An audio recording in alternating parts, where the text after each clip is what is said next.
Thoughtseize keep here? I don't know. It's good enough for Sperling and Rachel. Did you see that match? No. Game 2, Rachel kept the one land hand. Well, here you go.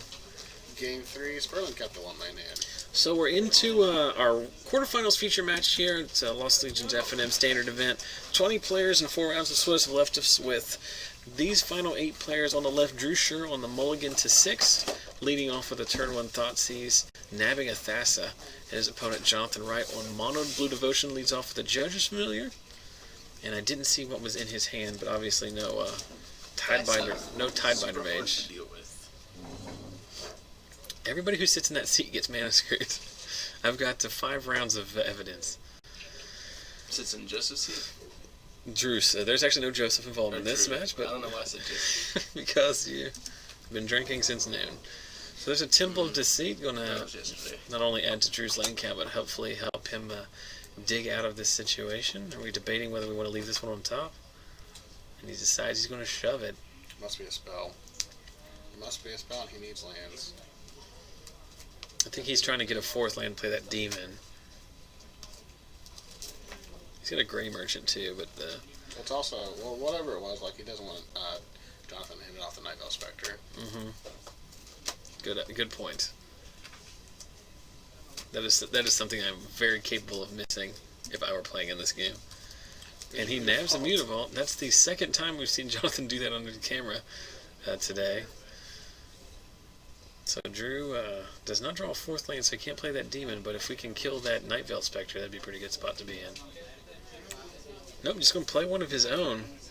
So he's going to lose that Mutavault. Or not lose it, he's already lost it, but he's going to allow Jonathan to play it.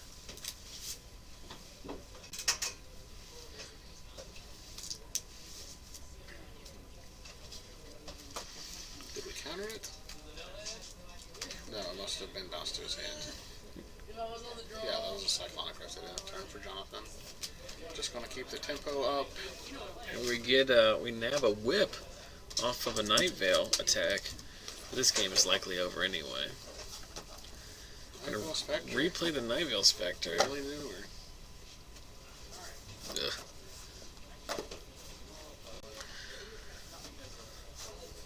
So Jonathan going to get there off just the back of bad cards, really. Cloudfin Raptor and Judge's Familiar, but Drew's Strumbling in the mono blue deck, much like the mono white deck we saw earlier, is not going to give you a lot of time to draw out of your questionable keeps. Ooh.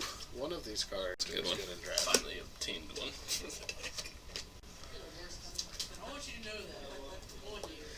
So Jonathan's going to activate Drew's Mutavault. Yeah, and we're just going to... He's got to block the Spectre there. He's going to take... well, that's a... Post-combat Mutavault. We can cast a Desecration Demon that's not going to get to block. So we're just dead here. Showing him, yep. You can kill me now.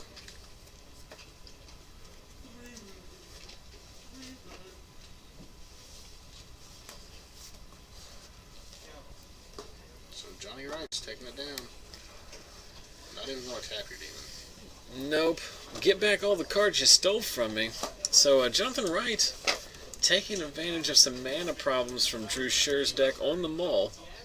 Goes up a game in our quarterfinals here. He didn't mulligan that hand. He kept the 7-card one-lander. No, that was a 6. Oh, it was a 6? Yeah, that's why he kept it. Because it's better than a random 5, I imagine. He drew a swamp off the top, so he's in a better spot than he could have been. Guys, thanks for... one. Now, that is not a continuous stream. We don't do every one of those like we do Friday Night Magic, but we will try to do more. The reason we don't do that is twofold. Number one, I like to play in them. Number two, play is not always up to snuff. But anyway, also always don't get the players. Yes, sometimes we just cube. So we're into a game 2 here with Drew on the play, down a game. But Jonathan Wright on the mull to 6, going to have a turn 2 Frostburn Weird. It's weird. And then Drew going to use this opportunity to slam an Underworld Connections on one of his swamps. Help him get a little bit of advantage in terms of mana production, but more importantly, it's going to help him with his devotion count. And there's a turn 3 Nightville Spectre again from Jonathan. He's had it every game so far.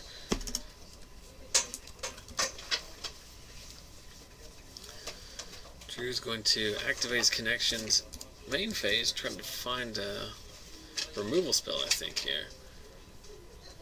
Nope, just going to connect up another swamp, so Connection's a very powerful card. can Not draw. so much so whenever you're falling behind on board. no. So Jonathan untaps here. We can slam a Thassa, which would be active immediately. We can play a Bident here, draw a couple cards, maybe get a card off of Drew as well. Yeah, I think that's the choice, whether we swing with Spectre or make a play beforehand. I think Jonathan just want to see what he can find off the top of Drew's deck. It's a swamp, which he can play this turn if he wants to. He might not have mutable in hand. Meanwhile, Logan goes through every box he owns. It's a good thing Logan's in here. I know, he's There's a mutable. and there's a Master of Waves. It's going to be good for 6 elemental tokens here. Now, Master of Waves not nearly as good against Drew's deck as it is a lot of other archetypes, since he is playing so much spot removal. But he doesn't have any in his hand right now, it looks like.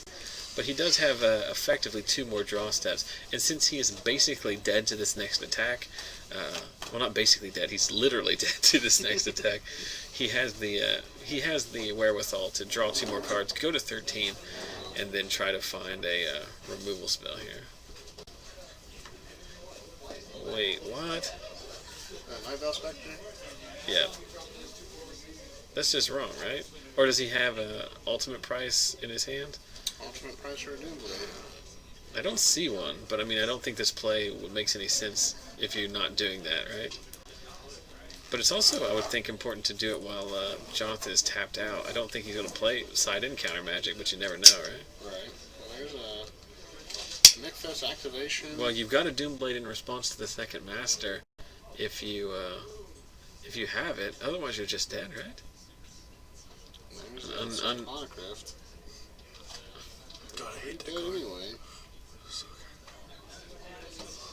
Yeah, Drew. I think Drew just inexperienced with the elementals. I don't think it will change there, but he's going to have to draw 2 cards, see if there's a Thoughtseize and Doomblade. There So was the key part to this matchup was Jonathan had matching basic lanes and Drew had unmatched basic lanes. So I think a bit of a mistake there, but flipping cards off the top from Drew, you saw a Thoughtseize and a Doomblade, so he would have been able to kill the Master, but with Jonathan playing a second Master that turn, it would have just delayed his death more than likely an extra turn, but... That's also the name of the new project we're working on. Gotta get that Final Fantasy 7, man. Yeah, like smaller cities, it's just kind of like a lot of people. Not so much that they fight. Is there where's the GP this weekend? Alright, guys. Montreal. Oh, that's right. So we're into the decider of our last quarterfinal match. We've already seen the one feature match, but we've got the decider of the last one we've got here. We've got James Ferris on Mono Red Devotion, who we saw earlier in the night, and his opponent is Alec Myers, who, like in weeks past, is piloting a Colossal Gruul deck. I don't know what's going on out there, but it's very annoying. Apparently it's in Toronto, not Montreal. Oh, No, my it bad. is Toronto. Oh, jeez. So turn 2 Traveling Satyr from Alec. The other Canadian city that people care about.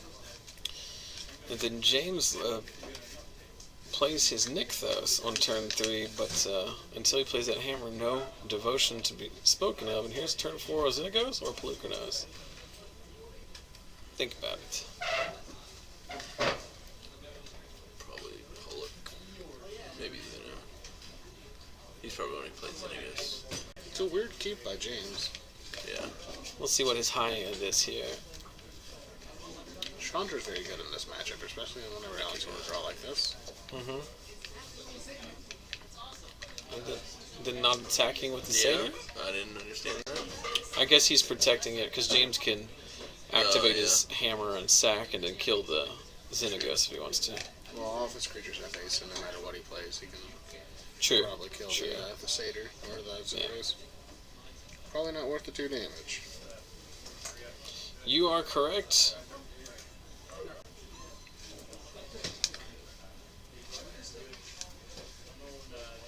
Ooh, Saskatchewan, the West Virginia of Canada.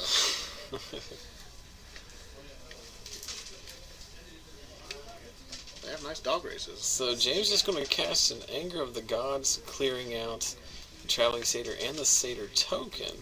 That is an unexpected card to see from the mono red deck. Well, it's mono red devotion. It's not a. It's like a big red. It's not a. It's even more.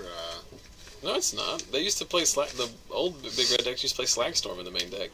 They're not trying to build up a mass of permanents to fanatic you out with. The only thing it kills in your deck is Ash Zealot, And your Chandra's Phoenixes and your. which you rebuy, You can't with Anger. but you don't play into it. Like, I don't think it's surprising to see one deck that's trying to cast Stormbreath Dragon side in a Pyroclasm style effect against the Mana Dork deck.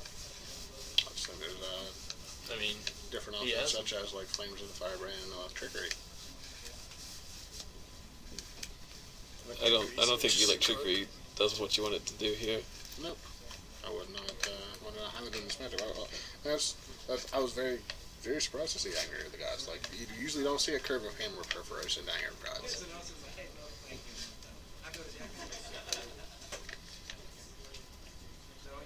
So here's a Burning Tree Emissary. Activate Nykthos. We got 4 mana. Here's a Perforos. We can swing 7. We can just attack with the Perforos right into that Lucanos. Holocranos. Yeah, I'm just going to kill the Xenagos. Seems fine. The James deck has some inevitability at this point, like with that Perforos. Yeah. The one thing the Gruul deck is not very good at doing is getting rid of creatures. Especially indestructible ones. Yeah. Well, I mean, he's going to have a hard time getting rid of the Burning Tree Emissary just to turn off Devotion. Mm-hmm. The Hammer is so crucial. I mean, I guess Alec could side in. What's the card? The Destructive Revelry.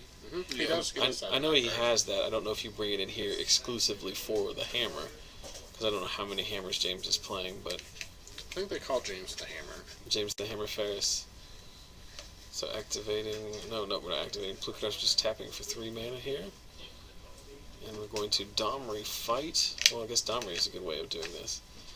Domri Fight my Plukernos with the Burning Tree Emissary. Red deck wins. So this plan works out fine.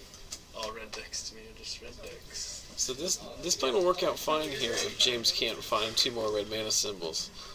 But if he does, it's going to be pretty brutal, as we're going to kill that Domri again, and then Alec is just going to be in the same position he was. Of course, Alec's in a bad position regardless, because James' deck is full of red mana symbols. He doesn't even need it. He can play a creature here and redirect the damage to the Domri.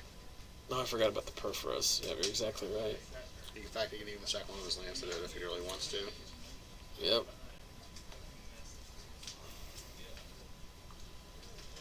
And there's a Boris Reckoner. We're going to remember our Perforos trigger. Let's see if we remember it. You're just going to swing. Nope, we miss our trigger. And this one to you.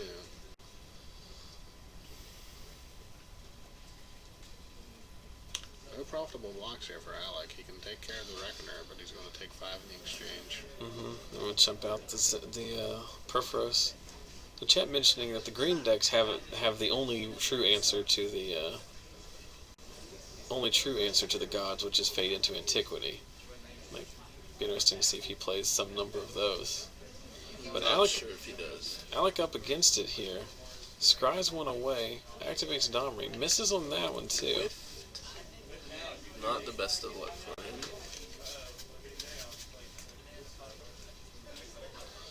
But it does cast a Xenagos, which will make another chump blocker. Though, as you said, Garrett, the combination of Hammer and Perforos, not surprisingly, very effective at this Like they point. were made for each other. It is. It's like that curve. It's like someone designed that curve into the game. He did not miss the Reckoner trigger. He missed the Perforce trigger, but he redirected the Reckoner damage to the Pelucanos. That's why they traded in combat. So they were going to activate the... I don't think there's a Golem in there. You can look, but I don't think there is one. He comes packing his own golems. Good. That's the way. That's a real man's magic right there. You bring your own tokens. So there's the Golem. Are we going to remember the trigger? No. Perforos does not have any other abilities except for the Anthem, obviously. Clear.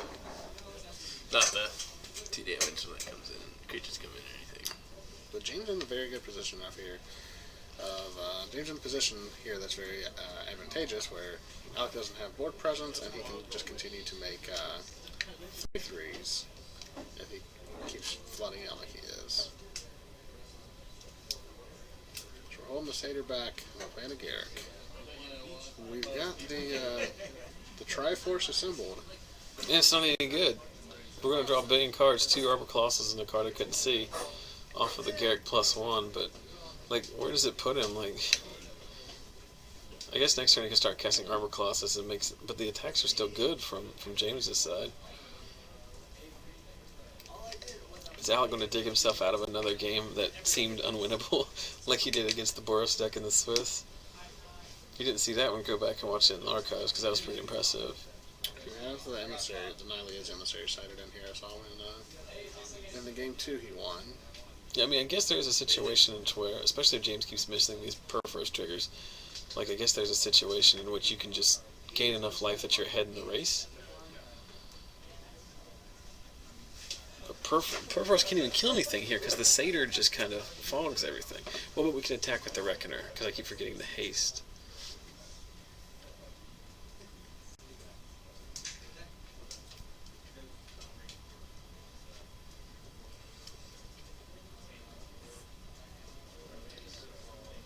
So we're going to chump the Perforos. Lose the Planeswalkers. James playing the control deck here. Yeah. I mean, he's going to be able to win on like one fell swoop at some point, but... Do you minus Garrick here to save the mana on the Arbor Colossus? Nope. You draw a Pelucanos, a Traveling Satyr, a Scavenging Ooze, another card I can't see. You only miss on the other Garrick. So how much... Oh, that's beautiful. Burning Tree into Arbor Colossus.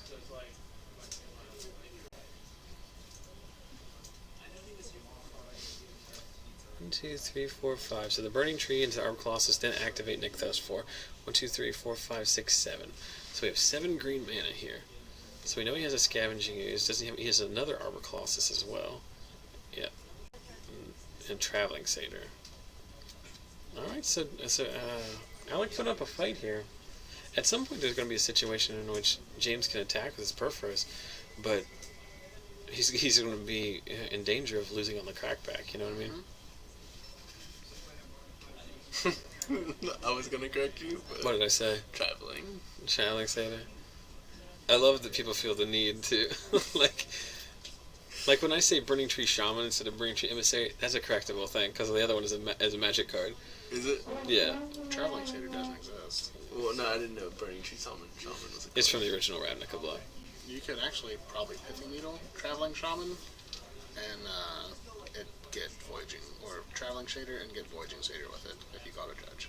Really? That's how insignificant it is. I feel like someone would like go so.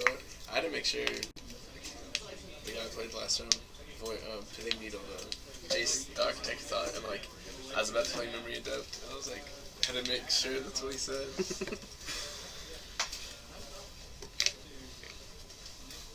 Just so I didn't like. So James activating Nykthos here for 1, 2, 3, 4, 5, 6. And then he's going to play another Nykthos. And then drop down to 4, activate it for another 6, go up to 10. You can make 2 dudes and pump them once. That chain is not something that should be able to happen.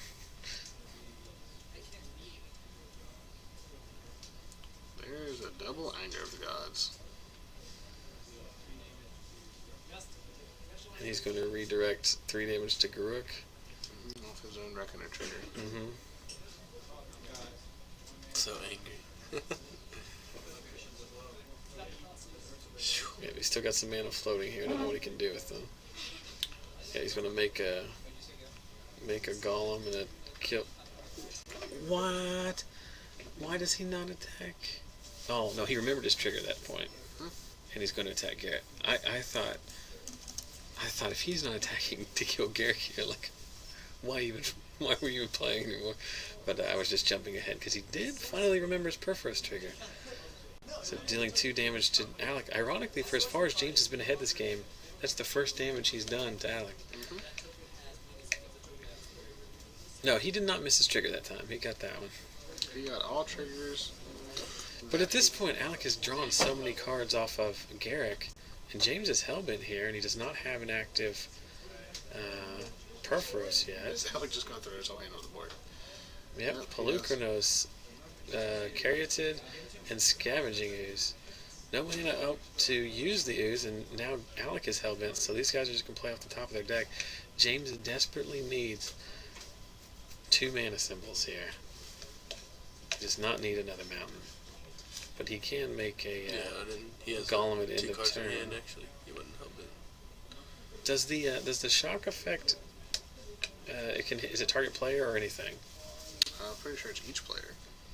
For what? No. Perforos's trigger. Yeah, it doesn't target. I think it's just each opponent. It might say target player, But it's not. It's not. No, it can't hit creatures. No, yeah, it doesn't hit creatures. It only hits players. Each opponent. Okay. I didn't think it was a shock. So Alec's going to serve in here, representing Monstrous.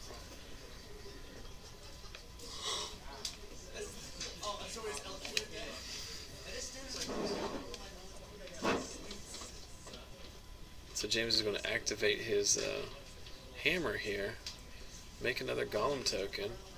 Let's see if Alec kills it before it blocks. Let's see if James misses his trigger.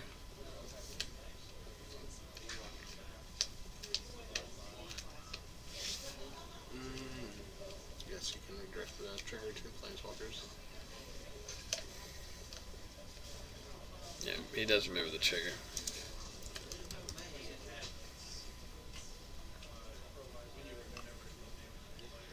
So we are going to activate Monstrous here. Roberto Gonzalez.